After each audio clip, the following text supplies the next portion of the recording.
بسم اللہ الرحمن الرحیم۔ السلام علیکم ورحمۃ اللہ وبرکاتہ۔ انشاءاللہ آج ہمارا دیوان شاذلیہ کا پہلا ایپیسوڈ ہے، جو ہم کراچی سے آپ ہمارے جو اپنا سینٹر ہے اس میں ہم نے دیوان شاذلیہ کا آغاز کیا ہے۔ اور دیوان شاذلیہ کا ہمارا مقصد ہمارے مریدین، ہمارے شاگرد، ہمارے چاہنے والے اپنے اور جو کچھ دیوان شاذلیہ کے اندر ان کی تعلیم و تربیت کی جائے گی، اور ہمارے سلسلے کے جو ذکر و اذکار ہیں، جو عملیات ہیں، جو روحانیت کا سبق ہے، جو روحانیت کا سلوک کا سبق ہے، ہم اس کو اسٹیپ بائی اسٹیپ ترتیب کے ساتھ آپ لوگوں تک پہنچاتے رہیں گے۔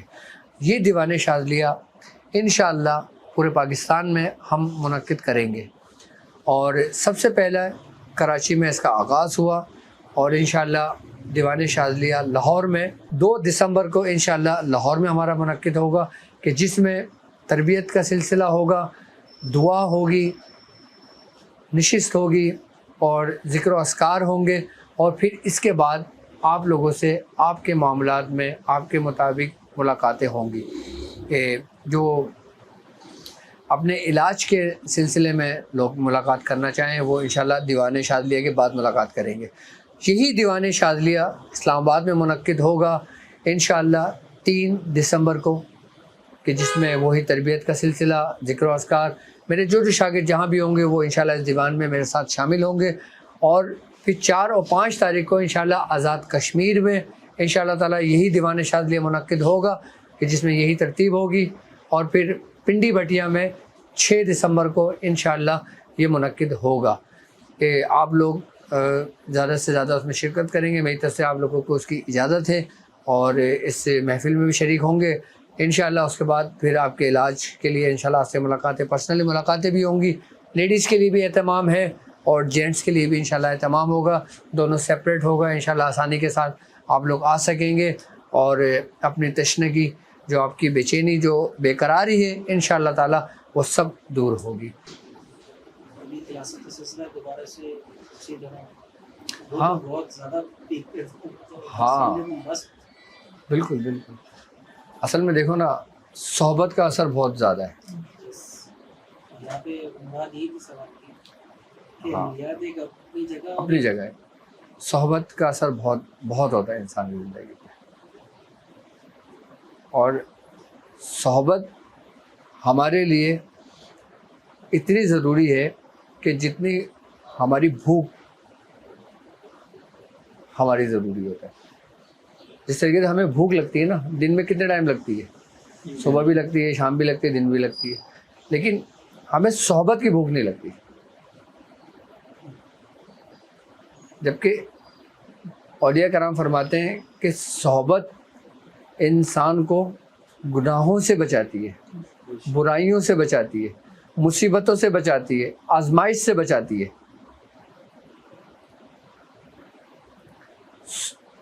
اور نبی کریم صلی اللہ علیہ وآلہ وسلم نے فرمایا کہ جو شخص دنیا میں جیسی صحبت رکھتا ہے اور جن صحبت یافتوں سے محبت رکھتا ہے، وہ روز محشر انہی کے ساتھ ہوگا۔ اب ہماری صحبت دنیا میں کس کے ساتھ ہے؟ محبت کس کے ساتھ ہے؟ تو پھر کامیابی بھی ہمارے مقدر میں ہے۔ اور جو صحبت سے کنارہ کشی اختیار کر لیتا ہے، جو یہ سمجھتا ہے کہ اس کی صحبت اب مکمل ہو گئی ہے، اس کی صحبت کامل ہو گئی ہے، مکمل ہو گئی ہے، اب اس کو صحبت کی ضرورت نہیں، اب اس کو تنہائی کی ضرورت ہے۔ اچھا، یہ بھی ایک شیطانی وار ہے جو تم کو صحبت سے دور کر رہا ہے، جو تم کو صحبت سے دور کر رہا ہے۔ حضرت جنید بغدادی رحمۃ اللہ علیہ کا ایک مرید تھا، آپ کی محفل لگتی تھی تو آپ کا مرید بھی تھا اور خلیفہ بھی تھا، اور کچھ عرصے آپ کے ساتھ رہا اور بڑا اپنے عروج کو پہنچا۔ اس کے دل میں یہ خیال آیا کہ حضرت اب ریپیٹ میں وہی باتیں کرتے ہیں جو میں جانتا ہوں, اور وہی بات کرتے ہیں جو مجھے سمجھ آ جاتی ہے اور مجھے معلوم ہوتی ہے. ہاں, تو اس مرید کے دل میں یہ خیال آیا کہ شاید اب حضرت مجھے چاہتے ہیں کہ میں تنہائی اختیار کروں. تو وہ شخص تنہائی اختیار کر لی اس نے. کچھ عرصہ گزرا, جب اس نے تنہائی اختیار کری تو وہ کیا دیکھتا ہے کہ جب رات ہوئی تو اس کے دروازے پہ ایک اونٹ کھڑا ہوا ہے. وہ باہر نکلا, اس نے دیکھا ایک اونٹ ہے اور ایک اونٹ چرانے والا ہے. اس نے اس مرید کو کہا کہ آؤ میں تمہیں سیر کراؤں, میں جہاں کی اس بہشت کی جنت کی میں سیر کراؤں تمہیں, بیٹھو اونٹ پر. وہ کہنے لگا یہ کیا ماجرا ہے. خیر وہ اونٹ پہ بیٹھا اور وہ چل دیا. اب جب وہ سفر کرنے لگا اس نے کہا یار تنہائی میں کیا مزہ ہے. میں نے اس کا مطلب ہے یہ والی صحبت جو اختیار کی یہ میرے لیے فائدہ مند ثابت ہوئی. مطلب مشاہدہ ہو گیا نا, مجھے میں نے اپنی آنکھوں سے دیکھ لیا. وہاں میں نے سنا تھا, سمجھنا کہ وہاں اپنے شیخ کی صحبت میں صرف سن رہا تھا, اور یہاں میں نے تنہائی کی صحبت اختیار کری تو میں سب دیکھ رہا ہوں. اب اس کے روز معاملہ ہوتا, رات میں وہ اونٹ والا اونٹ لے کر آتا, وہ اس پہ بٹھاتا, وہ اس کو جہاں کی سیر کراتا, کبھی ملکوت کی, کبھی لبروت کی, کبھی کسی چیز کی, کبھی کسی کی سیر کراتا.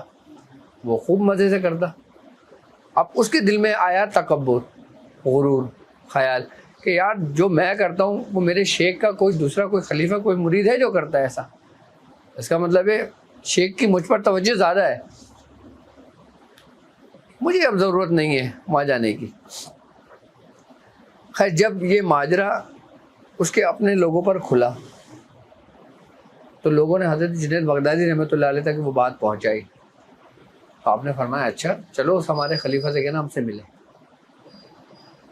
خیر وہ محبت کرتا تھا وہ مرید, وہ آپ کے پاس پہنچ گیا. جب وہ حضرت جنید بغدادی رحمۃ اللہ علیہ کے پاس پہنچا تو آپ مسکرائے. آپ نے فرمایا بڑی بڑی جنت کی سیریں کر رہے ہو, بڑا من سلوہ کھا رہے ہو, بڑے فروٹ اور جنت سے آئے ہوئے انگور کھا رہے ہو. تو فرمایا حضور سب آپ ہی کی طرف سے ہے.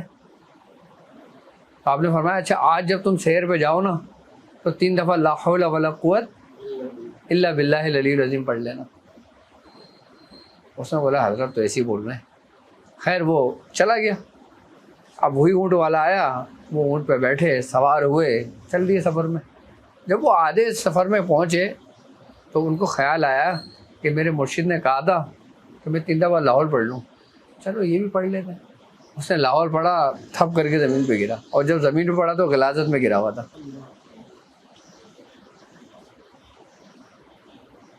وہ کیا تھا؟ وہ شیطانی سفر تھا. یعنی کہ مرید کے لیے اپنے پیر سے کنارہ کشی اختیار کرنا اس کے لیے تباہی اور موت ہے.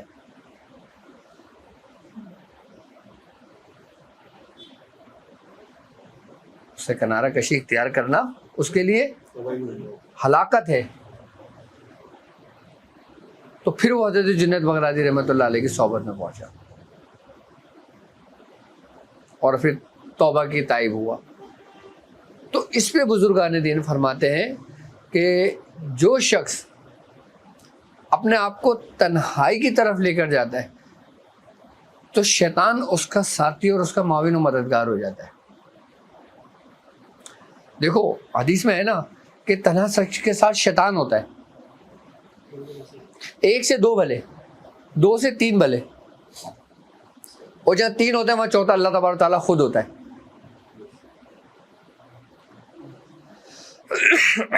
حدیث میں ہمیں ملتا ہے نبی کریم صلی اللہ علیہ وسلم کا فرمان ہے کہ جب انسان پیدا ہوتا ہے نا تو اس سے زیادہ شیطان پیدا ہو جاتا ہے. اب شیطان باہر نہیں ہے, شیطان باہر نہیں ہے. حضور کے فرمان کے مطابق تو شیطان آپ کے اپنے اندر ہے. کہ نبی کریم صلی اللہ علیہ وسلم نے فرمایا کہ تمہارا خون جس طرح تمہارے جسموں میں گردش کرتا ہے شیطان اسی طرح تمہارے جسموں میں گردش کرتا ہے, دوڑتا ہے یعنی کہ. تو کیا مطلب ہوا؟ اب جب ہمارے جسم پہ کوئی کینسر ہو جاتا ہے تو اس کا حصہ نکال دیا جاتا ہے. اب شیطان کینسر ہی ہے نا. اب جب وہ تمہارے پورے وجود میں ہے تو وہ تو باہر نہیں نکل سکتا. تو پھر اس کا حل کیا ہے؟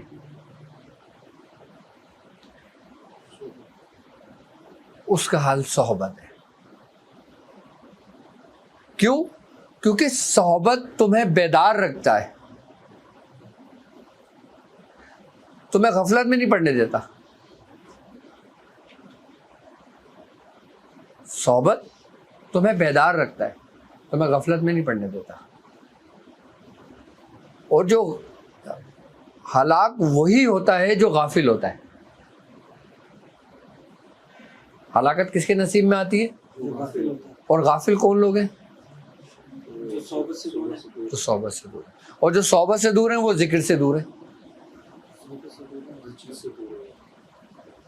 اب دیکھو, آپ شیخ کی صحبت میں تھے, آپ کا پڑھائی میں بھی دل لگ رہا تھا, آپ پڑھ بھی رہے تھے, آپ کو مزہ بھی آ رہا تھا, آپ کی کیفیت بھی بن رہی تھی, آپ تصور میں بھی رہتے تھے.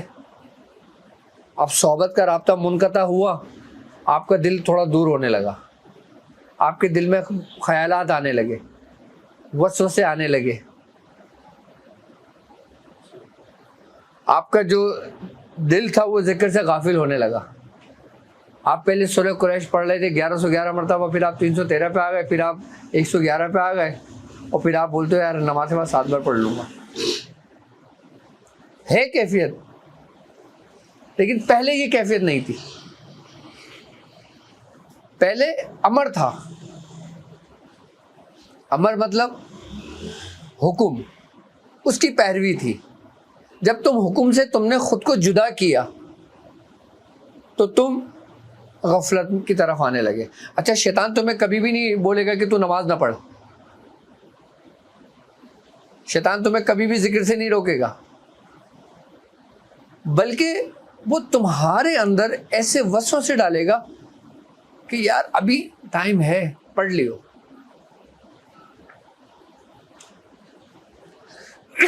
پہلے تم 1111 پہ تھے, پھر 313 پہ آئے, پھر 111 پہ آئے, پھر خالی 11 پہ رہ گئے, اور پھر کبھی ایسا ہوا کبھی چھوٹ گئی, کبھی دوسرے دن یاد آیا پڑھ لیا. صحبت سے دوری ہوئی, علم سے بھی دور ہو گئے, روحانیت سے بھی دور ہو گئے, توجہ سے بھی دور ہو گئے, ہر چیز سے دور ہو گئے. جب غفلت میں پڑے, قرآن نے کیا کہا؟ کہ قرآن میں ہے, اس کا مفہوم ہے کہ جو شخص ہماری یاد سے تغافل برتتا ہے ہم اس پہ ایک شیطان مسلط کر دیتے ہیں. جو شخص ہماری یاد سے تغافل برتتا ہے ہم اس پہ ایک شیطان مسلط کر دیتے ہیں, اور وہ شیطان اس کے ساتھ ساتھ رہتا ہے. اب دیکھو, تم نے اس کی یاد سے تغافل برتا, اس نے تم پر مسلط کر دیا کس کو؟ جو تمہارے اپنے اندر ہی ہے, کیونکہ وہ غالب آیا. جب وہ غالب آیا تو اس نے سب سے پہلے تمہیں ذکر سے روکا, تمہیں غفلت میں ڈالا,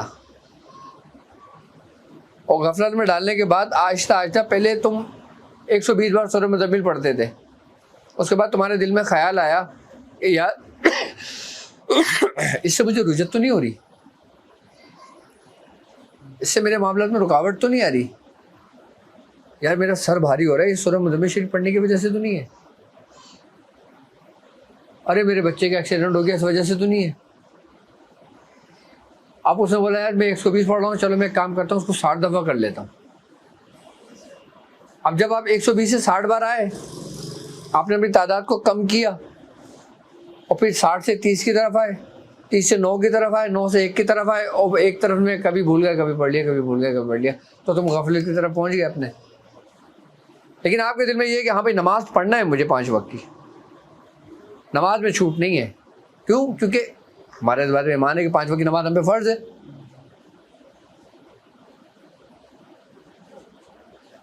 ایسا ہی ہے نا, لیکن ان جو ہم نوافل کی طرف جاتے ہیں، جب ہم نفلی عبادت کرتے ہیں، نفلی ذکر جو کرتے ہیں ہم، اس میں پھر ہمارے دل میں وسوسے آتے ہیں، اور یہ سب کچھ کس وجہ سے ہو رہا ہوتا ہے؟ شیخ کی صحبت سے دوری کی وجہ سے۔ اب صحبت کیا ہے؟ صحبت کیا ہے؟ صحبت ہے شیخ کی گفتگو کو توجہ سے سننا۔ اب تم اس کی محفل میں بیٹھ کے سنو، انٹرنیٹ کے ذریعے سنو۔ اب ایک شخص ہندوستان میں رہتا ہے، وہ اپنے شیخ کی صحبت اختیار نہیں کرتا، ایک شخص یورپ میں رہتا ہے، وہ اپنے شیخ کی صحبت اختیار نہیں کرتا۔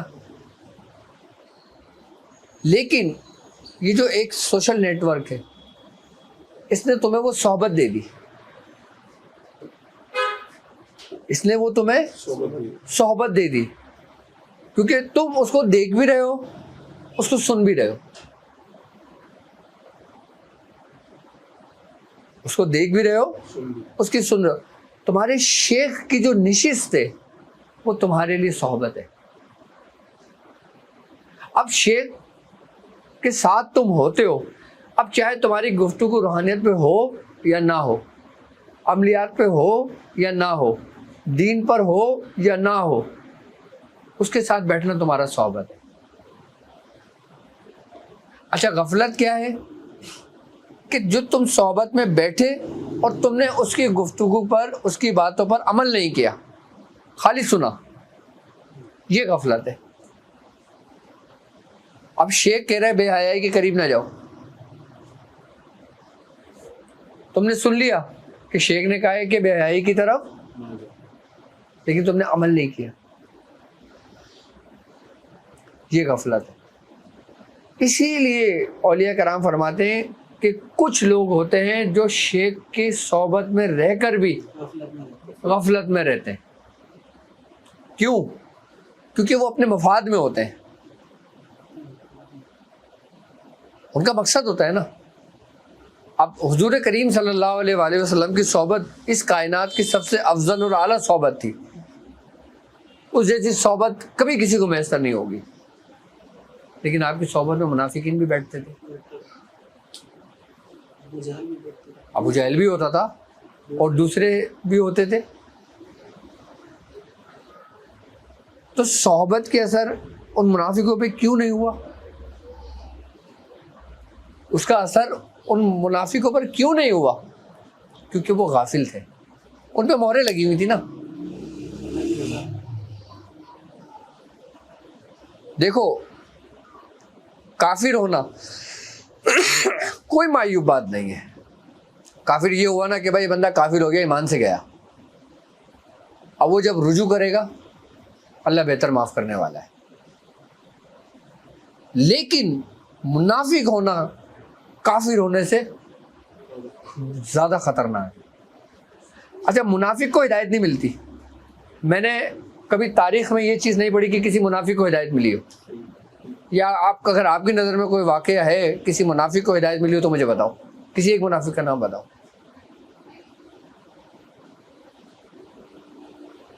آپ نے تاریخ میں یہ تو سنا ہوگا، یہ تو پڑھا ہوگا کہ فلاں کافر مسلمان ہو گیا، فلاں مرتد جو تھا وہ مسلمان ہو گیا، جو مرتد ہو گیا تھا وہ مسلمان ہو گیا۔ لیکن سنے کہ کوئی منافق مسلمان ہوا؟ اس لیے کہتے ہیں نا کہ منافق جہنم کے اور نچلے درجے میں ہوگا، مطلب کافر پھر بھی وہ اونچی جگہ پر ہوگا غفلت کی، وہ اس سے بھی زیادہ نیچی جگہ پر ہوگا منافق۔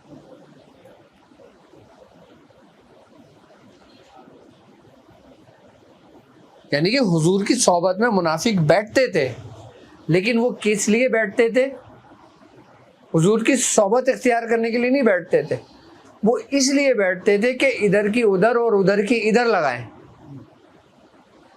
کہ کون سے صحابی کیا کر رہے ہیں۔ اب سرکار دو عالم صلی اللہ علیہ وآلہ وسلم آپ کی جب نشست لگتی تھی، جب صحابی رسول بیٹھا کرتے تھے تو آپ مختلف مقامات پر بھیج دیا کرتے تھے۔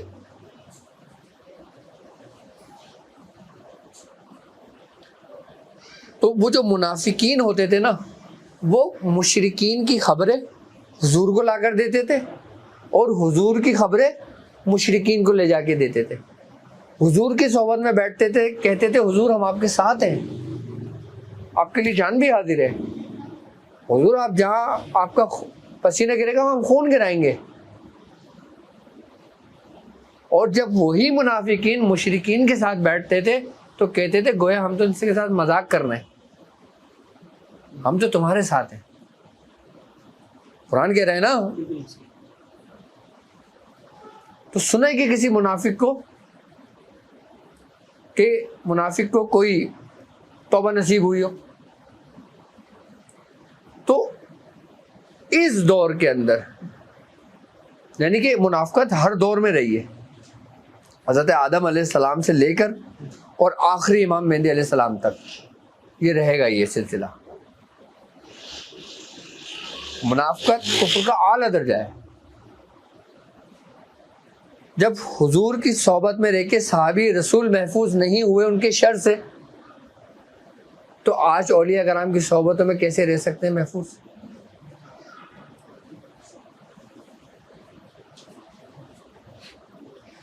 ہمارے دین میں جب نبی کریم صلی اللہ علیہ وآلہ وسلم نے اپنے نبوت کا اعلان کیا, اس کے بعد جتنی بھی جنگیں لڑی گئی ہیں وہ سب منافقین کے شر کی وجہ سے لڑی گئی تھی. منافقین نے ادھر کا ادھر ادھر کی ادھر غلط بیانیں کر کر کے کیا کرا تھا, مسلمانوں کو تاریخ اٹھا کر دیکھو آپ, عالم اسلام میں جتنے بھی مسلمین ہیں, جتنے بھی مسلمان ہیں, ان سب کو سب سے زیادہ نقصان منافقوں نے پہنچایا ہے, اتنا کفار نے نہیں پہنچایا. دین کو نقصان کفار سے نہیں پہنچا, دین کو نقصان کس سے پہنچا؟ مسلمانوں کے اندر جو منافقین تھے ان سے نقصان پہنچا. ایک صحابی رسول آئے حضور کی بارگاہ میں, کہنے لگے حضور میں ایمان لانا چاہتا ہوں, آپ مجھے توبہ کرائیں. میں ایمان لانا چاہتا ہوں, آپ مجھے توبہ کرائیں. آپ نے کیا فرمایا تھا؟ آپ نے فرمایا یوں نہ کہو میں ایمان لانے, یوں کہو کہ میں مسلمان ہونا چاہتا ہوں. ایمان ہنوز سے تمہارے دلوں میں ابھی داخل ہی نہیں ہوا, ایمان ابھی نہیں آیا. حضور نے فرمایا یہ نہ کہو میں ایمان لانا چاہتا ہوں, یہ کہو میں مسلمان, اور اس کے بعد پھر ایمان کا راستہ چلتا ہے. مسلمان ہوگے تو ایمان آئے گا نا, ڈائریکٹ ایمان والے نہیں ہو سکتے.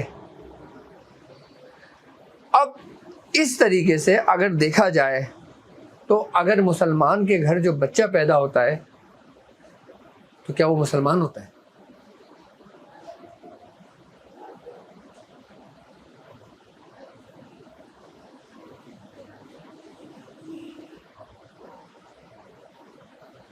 مسلمان کے گھر جب بچہ پیدا ہوتا ہے تو وہ مسلمان ہی رہتا ہے,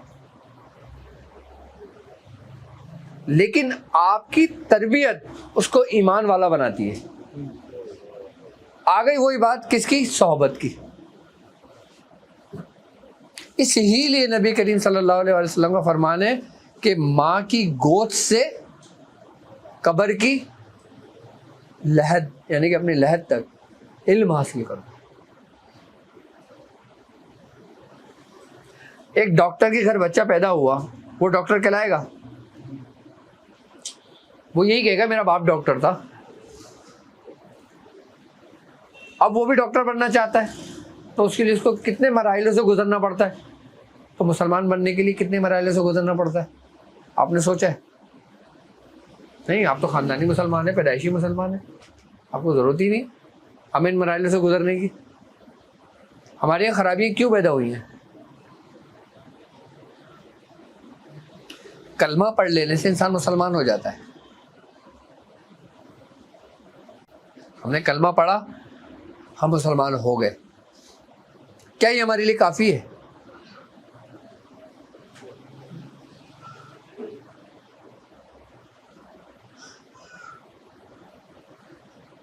پھر آگے کے مراحل ہمیں کون طے کرائے گا؟ اسی لیے کہتے ہیں کہ اچھوں کی صحبت اختیار کرو، نیکوکاروں کی صحبت تمہارے لیے پارس کے مانند ہے کہ تم سے اگر دنیا کو فائدہ نہ بھی ہوا تو نقصان بھی نہیں ہوگا۔ اگر تم صرف صحبت میں بیٹھتے ہو، بغض نہیں رکھتے، مفاد نہیں ہے، عمل نہیں کرتے، کچھ بھی نہیں کرتے، آپ خالی بیٹھتے ہو اس کی صحبت میں، تو صحبت کا اثر بھی یہ ہوتا ہے کہ دوستوں میں نام لکھا ہوا ہوتا ہے۔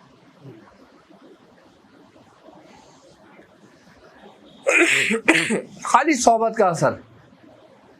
حضرت قطب ربانی محبوب سبحانی میرا حضرت سیدنا شیخ عبد القادر جیلانی رضی اللہ تعالیٰ عنہ کو ایک مرید آپ کی صحبت میں آپ کا خادم تھا، بس وہ کوئی چیز نہیں کرتا تھا، وہ کوئی عمل نہیں کرتا تھا، وہ کوئی پڑھائی نہیں کرتا تھا، اس کا کام صرف کھانا بنانا تھا، روٹیاں بنانا تھا، تقسیم کرنا تھا۔ ایک دفعہ وہ سفر کے لیے نکلا، آپ سے اجازت لی کہ حضور مجھے دوسرے ملک سفر کے لیے جانا ہے، آپ مجھے اجازت دیں تو میں جاؤں۔ آپ نے فرمایا ہاں جاؤ۔ جب وہ ایک گیا اور ایک جنگل سے گزرا تو اس کی ملاقات ایک جماعت سے ہوئی، اور وہ جماعت تھی نیکوکاروں کی۔ اب سب آگ لگا کے بیٹھے ہوئے تھے، تو یہ دور سے آ رہے تھے کہ جب یہ دور سے آ رہے تھے نہ کچھ نہیں، صرف صحبت کا اثر بتا رہا ہوں تمہیں، خالی صحبت کا اثر۔ وہ آ کے ان نیکوکاروں میں بیٹھ گئے۔ اب جب وہ نیکوکاروں میں بیٹھے تو بارش شدت کی ہوئی، اتنی شدت کی بارش ہوئی، اتنی شدت کی بارش ہوئی کہ سارے ایک دوسرے کی شکل دیکھنے لگے کہ اب کیا کیا جائے۔ وہ شخص بھی آ کے بیٹھ گیا۔ اب وہ صاحب اختیار لوگ جو بیٹھے ہوئے ہیں، کہ جن کو یہ اختیار تھا مشاہدے کے اندر کہ وہ اللہ کے فضل سے، کہ اللہ کی عطا سے وہ جو چاہیں وہ کر سکتے تھے، اب جب سامنے ایک دوسرے کی شکل دیکھی، سب نے بولا کہ اپنے اپنے کمالات دکھاؤ۔ ایک جماعت تھی نا، ساتھ تھے، اس نے آنکھیں بند کری، اس نے دوسرے بھی آنکھیں بند کر لی، تیسرے نے بھی آنکھیں بند کر لی۔ اب سارے ایک دوسرے سے کنیکٹ ہو گئے۔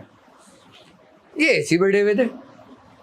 اب انہوں نے کیا کرا، انہوں نے کہا بھائی سب نے آنکھیں بند کری ہوئے ہیں تو گویا ہم بھی آنکھ بند کر لیتے۔ اب جب یہ آنکھ بند کرے تو یہ بھی اس میں شامل ہو گئے۔ اب جب یہ اس میں شامل ہوئے تو یہ کیا دیکھتے ہیں کہ دھواں دھار بارش ہو رہی ہے، اور اس میں ایک جنگل میں ایک ہرن ہے، تو اس کے بچے ہیں، اس نے بچے جنے، تو وہ بارش ہے نا، یہ اس کو لگا کہ گویا کہ یہ ہلاک ہو جائیں بچے۔ اچھا، اس کو اختیار تھا، اس نے کیا کرا، اس کو کنٹرول کرا، دعا کری کہ وہ بارش آہستہ آہستہ آہستہ رک گئی۔ اس نے دعا کے لیے ہاتھ اٹھائے، اس نے دعا کری اور بارش تھمنا شروع ہو گئی، بچے تھوڑے نارمل ہوئے، بچے بھاگنے شروع ہو گئے۔ اب سب نے آگے کھول لی، یہ کس نے کیا؟ تو اس کی طرف دیکھا، اس نے کہا کون ہو تم؟ میں بولا فلاں میرا نام ہے۔ وہ تو ہو، لیکن تم تو، ہمیں تو کچھ بھی نظر نہیں آ رہا ہے تمہارے اندر، کیا معاملہ ہے؟ کس کے صاحب دعوات ہو؟ میں تو کچھ بھی نہیں پڑھتا۔ تو تمہیں یہ کمال کیسے حاصل ہوا؟ مطلب فرمایا میں تو اپنے شیخ کی صحبت میں رہتا ہوں۔ بس ہمارے شیخ کا نام کیا ہے؟ فرمایا میرے شیخ کا نام عبد القادر ہے۔ سارے کھڑے ہو گئے۔ یعنی وہ تمام نیکوکاروں سے سبقت لے گیا، یعنی کہ ان نیکوکاروں کو جو مقام و مرتبہ تھا وہ ان سے افضلیت پہ چلا گیا، صرف کس کی وجہ سے؟ شیخ کی صحبت پہ۔ تو صحبت کتنی ضروری ہے؟ بس شرط یہ ہے، شیخ کی صحبت تمہیں کامل کب کرتی ہے؟ کہ جب تمہارا دل صاف ہوتا ہے.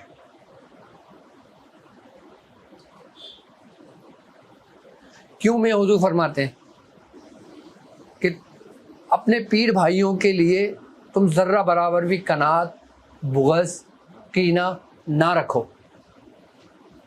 کہ جو پیر بھائی اپنے پیر بھائی کے لیے رکھتا ہے اس کے شیخ کا فیض اس سے منقطع ہو جاتا ہے.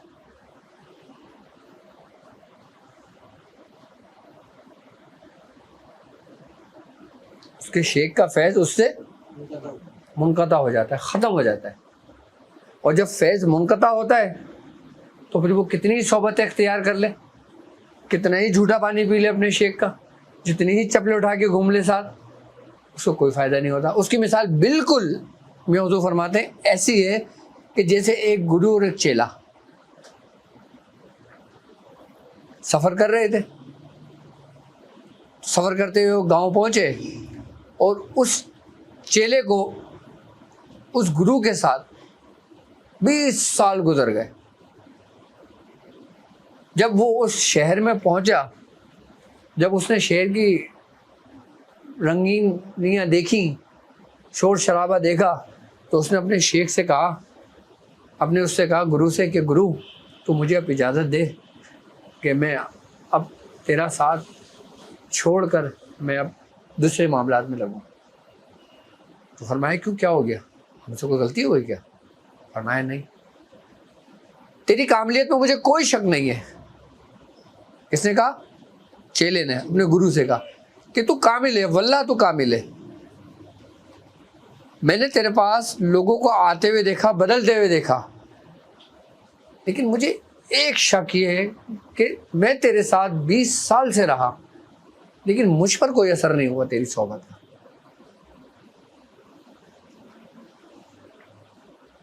کہ تیری صحبت کا مجھ پر کوئی اثر نہیں ہوا، اس کی کیا وجہ ہے؟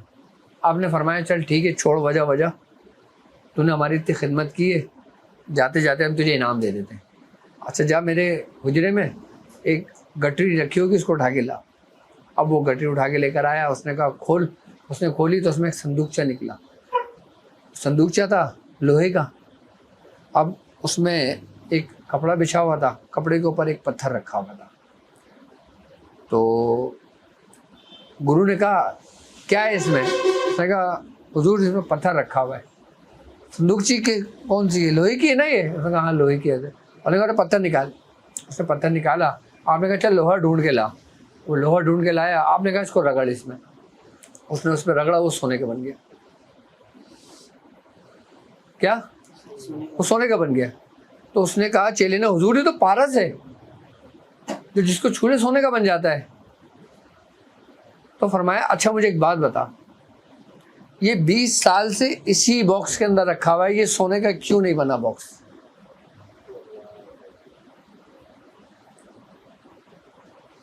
کیوں نہیں بنا؟ ایک کپڑے نے ایک حجاب رکھا ہوا تھا.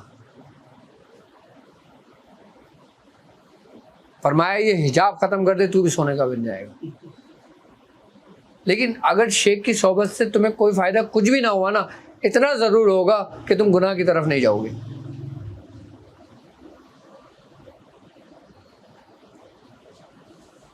برائی کی طرف نہیں جاؤ گے.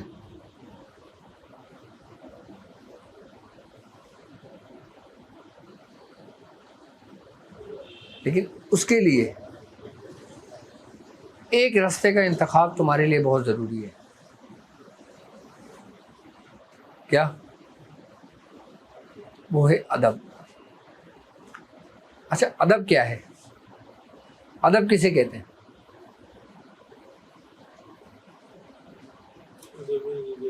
آدمی جو ہے نا وہ اپنے شیخ کی صحبت میں بیٹھتا ہے، اس کے حساب سے جو ہے نا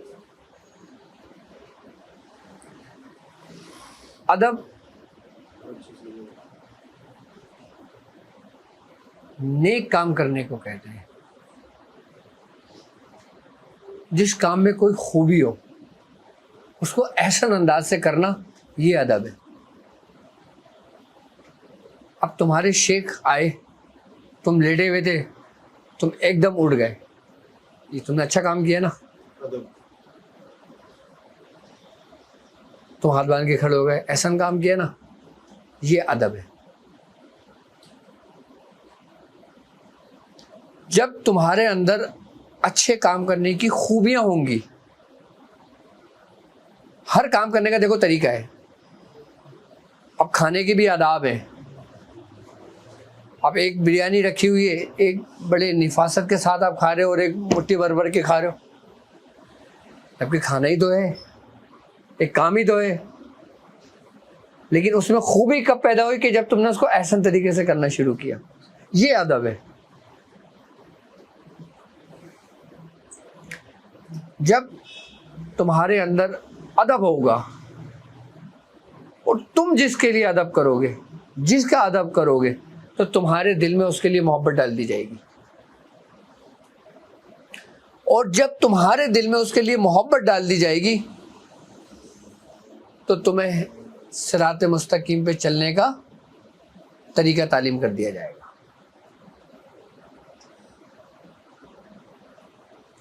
صحابی رسول کون سے چلے کیا کرتے تھے, کون سے اعمال کیا کرتے تھے, بتاؤ نا مجھے. صحبت کا اثر, ادب, محبت, یہ 3 چیزیں صحابی میں تھیں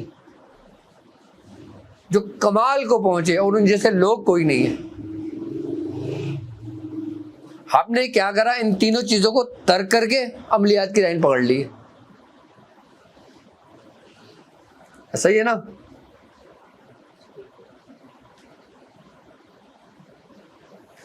اب پھر یہاں پہ معاملہ یہ آتا ہے,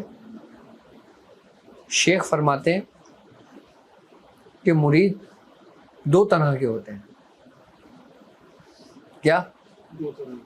ایک وہ جو اللہ اور اس کے رسول کے لیے آتے ہیں, جو اس کے متلاشی ہوتے ہیں. ایک وہ جو اپنے مفاد کے لیے آتے ہیں. اب مفاد چاہے کوئی بھی ہو, چاہے علم سیکھنا ہو, چاہے دین سیکھنا ہو, چاہے روحانیت سیکھنا ہو, چاہے دنیا سیکھنا ہو, چاہے کچھ بھی کرنا ہو, اپنے مفاد کے لیے, اپنے کاروبار کے لیے, اپنے بیوی بچوں کے لیے, یا کسی کام کے لیے بھی, یا تجارت کے لیے. بھائی جتنے بھی لوگ شیخ کے پاس جاتے ہیں, تم جاتے ہو حضور جس کے لیے دعا کر دیں, تم جاتے ہو حضور اولاد کے لیے دعا کر دیں, یہ جاتے ہیں حضور مجھے اللہ اور رسول کا راستہ دکھا دیں, اور یہ آتے ہیں یہ کہتے ہیں حضور میرے لیے تو آپ ہیں بس. تو فرماتے ہیں کہ جو شخص اپنے مفاد کے لیے آتا ہے وہ ایک دن چلا جاتا ہے, وہ ایک دن چلا جاتا ہے, اور جو ہمارے لیے آتا ہے وہ پھر ہمیشہ ہمارے ساتھ رہتا ہے.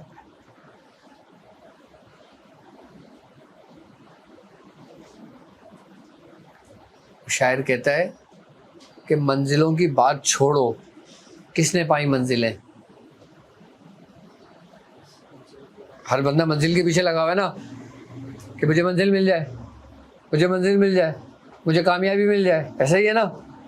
تو شاعر کیا کہتا ہے, منزلوں کی بات چھوڑو, کس نے پائی منزلیں, بس ایک سفر اچھا لگا, ایک ہم سفر اچھا لگا.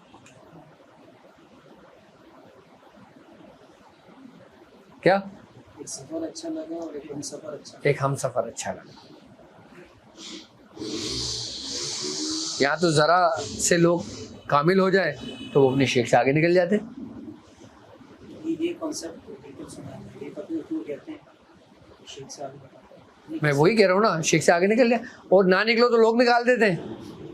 ہاں, غلط فہمیاں پیدا کر کے. آپ نہ نکلنا چاہو تو لوگ تمہیں نکال دیتے ہیں.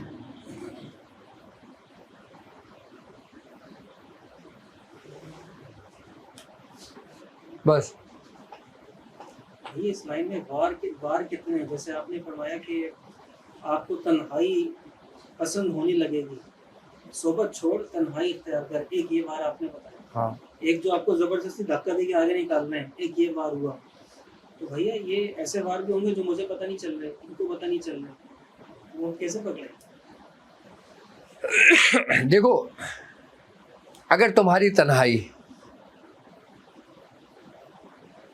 تمہیں تمہارے یار سے غافل رکھتی ہے تو وہ تمہارے لیے ہلاکت ہے.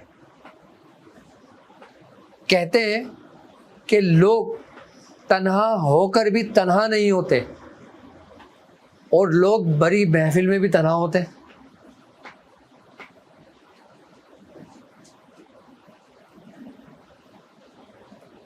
تم جس سے محبت رکھتے ہو، اگر تمہارا کوئی دن ایسا گزرے کہ جس میں تم نے درود نہ پڑھا ہو، نہیں گزرا نا؟ کیوں نہیں گزرا؟ شاید میری عادت ختم ہو گئی، لیکن جو اعضاء ہے نا ان کے اندر عادت ہے کہ بھائی یہ کرنا ہے، کیونکہ یہ محبت کی انتہا ہے کہ تم کسی بھی دن ان کی محبت سے غافل نہیں ہو. یہ ایمان میں ہونے کی نشانی ہے.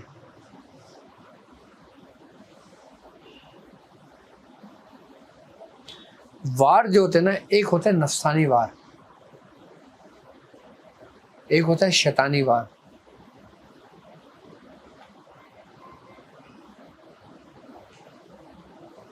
ہم نفسانی جو وار ہوتا ہے نا، ہم اس کو تو پہچان لیتے ہیں، اس میں تمیز کر لیتے ہیں، کیونکہ ہمارے پاس ایک کلیہ ہے کیا، کہ اگر ہمارے دل میں ہمارے شیخ کے لیے محبت کم ہوئی ہے، اللہ اور اس کے رسول کی محبت کم ہوئی ہے، تو سمجھ لو کہ تم پہ یہ وار ہو گیا.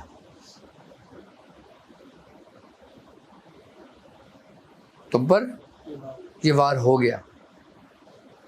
اب تم اس سے کیسے بچو گے؟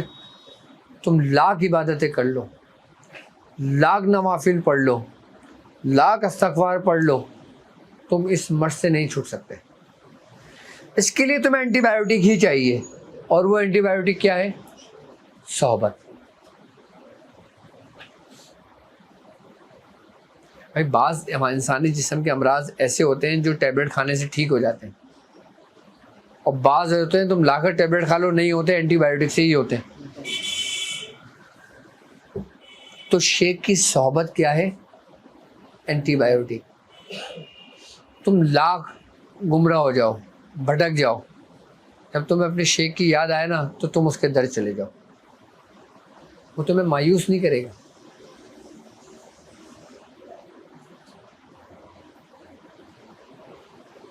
دیکھو جتنا گندا برتن لے کے جاؤ گے نا اتنا صاف کرنے میں مشکل ہوگی، وہ دیر لگے گی. جتنا کم گندا برتن لے کے جاؤ گے اتنا کم ٹائم لگے. جلدی مصفا ہو جاؤ گے. اور کوئی یہ چاہے کہ اسی گندے برتن میں مجھے مل جائے، نہیں ملتا. نہیں ملتا. Definitely اچھا ایسے گندے برتن میں رجت پیدا ہوتی ہے، yes. اول تو ملتا نہیں ہے، اور اگر مل بھی جائے تو اس کے کسی کام کا نہیں ہوتا. اب میں رات بھر عبادت کر رہا ہوں، آئی بات سمجھ میں، دن بھر میں کاروبار کر رہا ہوں، اب اس میں جھوٹ بھی چل رہا ہے،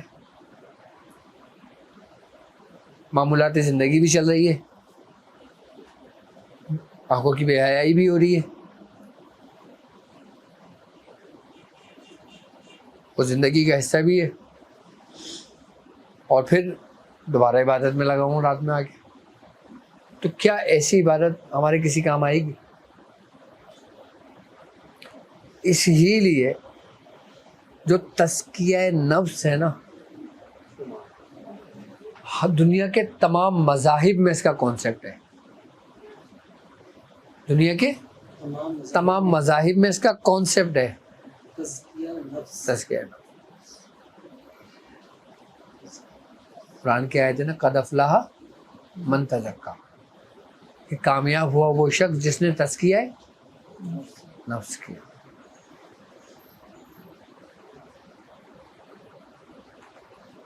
اسی لیے جب تم اپنے شیخ کی صحبت اختیار کرتے ہو تو سب سے پہلے تمہاری اصلاح ہوتی ہے. تمہاری اصلاح کیا ہوتی ہے؟ اب تم شیخ کی صحبت میں بیٹھے ہو، شیخ تمہیں حضور کی زندگی کا واقعہ سنا رہے ہیں، اولیاء کرام کا واقعہ سنا رہے ہیں، اپنا حال بتا رہے ہیں، اپنے واقعات بتا رہے ہیں. اس سے کیا ہو رہا ہے؟ تمہاری کیفیت بدل رہی ہے. اب جب تمہاری کیفیت بدل رہی ہے تو اس کا مطلب ہے کہ اس کی صحبت کا اثر ہو رہا ہے تم پر. تمہاری اوپر تمہاری صحبت کی شیخ کی صحبت کا اثر کتنی دیر تک رہتا ہے؟ ہم جیسے بدتمیز لوگوں کا جب تک بیٹھے ہیں اس وقت تک رہتا ہے. باہر نکلتے ہیں سب بھول جاتے ہیں. تھوڑی ٹھنڈی ہوا لگتی ہے, ٹوپی اتارتے ہیں, سلاتے ہیں, لو جی ذہن فریش ہو گیا. اتنی دیر کا اثر ہوتا ہے. اس کا مطلب کیا ہے کہ ہمارے اپنے اندر خامی ہے, ہمارا برتن ابھی زیادہ گندہ ہے. کچھ کر لینے سے ہمیں کوئی فائدہ نہیں ہونا.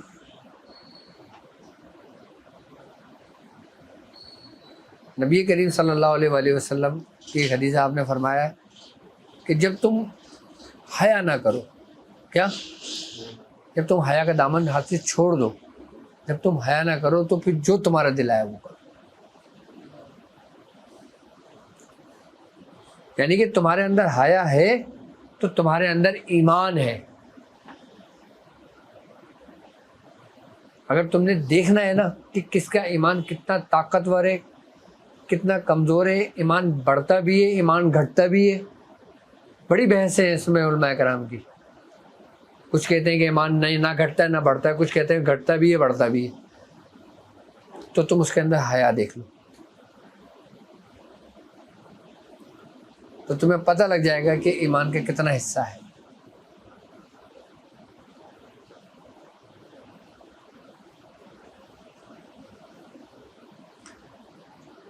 اور نماز بری باتیں اور بے حیائی سے روکتی ہے. اب آپ 5 وقت کی نماز پڑھتے ہو, آپ رکے ہو ابھی تک,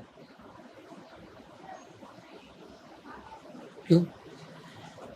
نماز قائم نہیں ہوئی صحیح سے. نماز قائم نہیں ہوگی. فوائل للمصلین الذین هم عن صلاتهم ساہون, کہ بڑی خرابی ہے ان نماز پڑھنے والوں کی جو اپنی نمازوں سے غافل ہیں.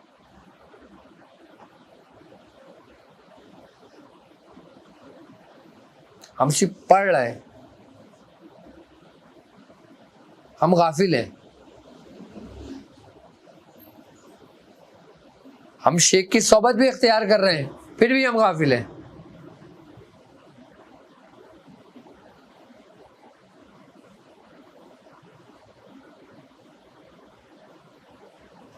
اب تم اپنے شیخ کی صحبت میں بیٹھے ہو, ٹھیک ہے, اب تم بیٹھو گے تو یہ دیکھو گے کون کون آیا ہوا ہے.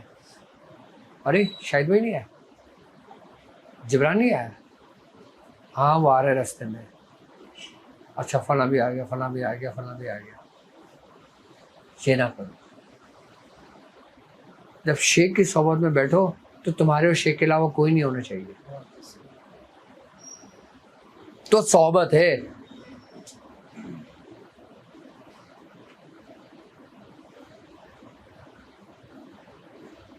اب میں اپنی بات بتاؤں, میں اگر اپنے مرشد سے ملتا بھی ہوں نا تو میں اپنے کام کے علاوہ میں دوسری بات ہرگز نہیں کرتا. کیا اپنی بات کے علاوہ, اپنے کام کے علاوہ میں دوسری بات ہرگز نہیں کرتا کہ کس نے کیا کہا, کس نے کیا سنا, کس نے کیا بولا, کس نے ایسا کیا, کس نے ویسا کیا. نہیں, شیخ ان کاموں کے لیے تھوڑی ہے.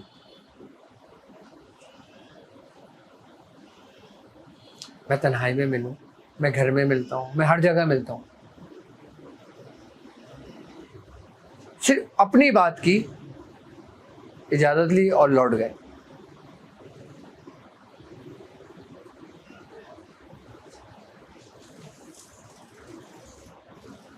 ایک بزرگ اپنی نشست پر موجود تھے. ایک شخص آیا, اس نے اجازت چاہی کہ حضور اندر آنے کی اجازت دیجیے. آپ نے فرمایا آ جاؤ. جب وہ شخص آیا کہنے لگا حضور مجھے بڑا افسوس ہوا. فرمایا کیا ہوا؟ فرمایا آپ کا مرید بیچ چوراہے پہ آپ کو یہ بول رہا ہے, انہیں القابات سے نواز رہا ہے, آپ کو کہہ رہا ہے کہ یہ ایسے ہیں, یہ ویسے ہیں, یہ ہیں, یہ وہ ہیں, یہ وہ ہیں. آپ تھوڑی دیر کے لیے خاموش ہو گئے, افسردہ سے ہو گئے آپ. اس مرید نے کہا حضور گستاخی معاف, مجھ سے کوئی غلطی ہوگی. فرمایا نہیں, تو بھی اس جرم میں شریک ہوا. اس نے تیر چلایا اور تو نے لا کے مجھے گھونپ دیا.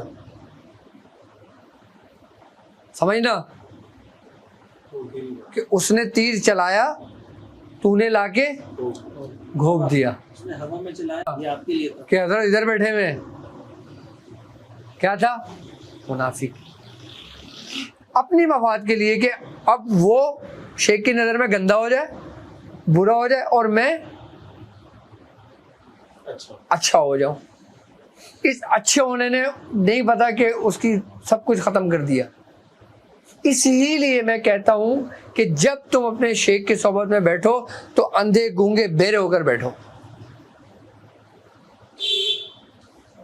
بہرے ہو کے بیٹھو. کس لیے؟ شیخ کے علاوہ کچھ نہیں آواز آ رہی۔ کوئی آواز نہیں آ رہی کسی کی. اندھے ہو کے بیٹھو کہ شیخ کے علاوہ کوئی نہیں دکھائی دے رہا.